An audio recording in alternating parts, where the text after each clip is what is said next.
Never forget, hearing the story, the lady that we had worked with and did ministry with, a mother who accepted this message, and she wanted to get serious. She wanted to get out of the city into the country. But her child didn't want to go with her.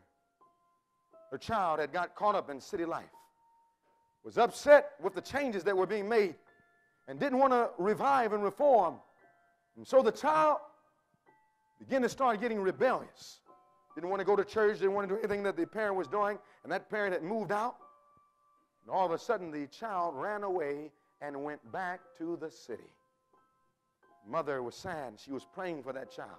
Kept trying to bring the child back, but every time they brought the child back, guess what would happen? The child would just run away again. Finally, it was a Friday night. And the child was going to go out to a house party. He was a teenager in the wrong crowd, and there was a house party going on a Friday night. And so that 7th Adventist young man went to the house party.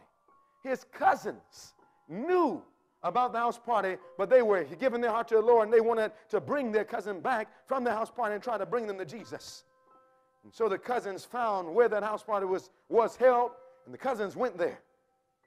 The cousins went into the party and was looking for their cousin. They looked around, and they found the young man. And when they found him, they said, come on, let's go outside. And the young man came outside with him. He said, please. They said, look, it's Friday night. You know it's the Sabbath. The sun is set. Please, let's go to our house. The young man said, no, I want to party. They said, please, why don't we go to our house?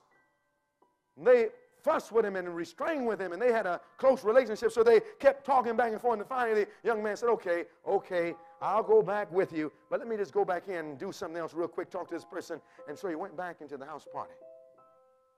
2 minutes went by, and the cousins didn't see him outside. They said, we're not going back again. They knew that demons were in that house party.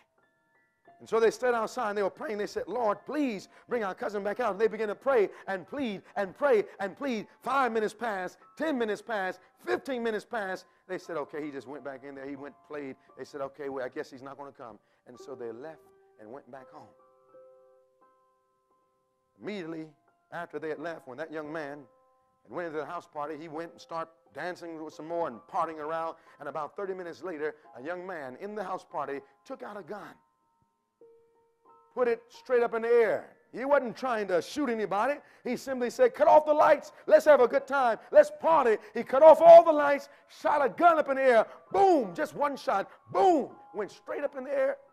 The bullet went straight up in the air, came straight back down, and went through the young man's heart and killed him instantly. It was his last opportunity for salvation, and he missed it. You know, brothers and sisters, wouldn't it be a shame for this week to be your last opportunity for salvation, and you are so busy with everything else, careless in the church, but in saying, Lord, it's time to take this serious.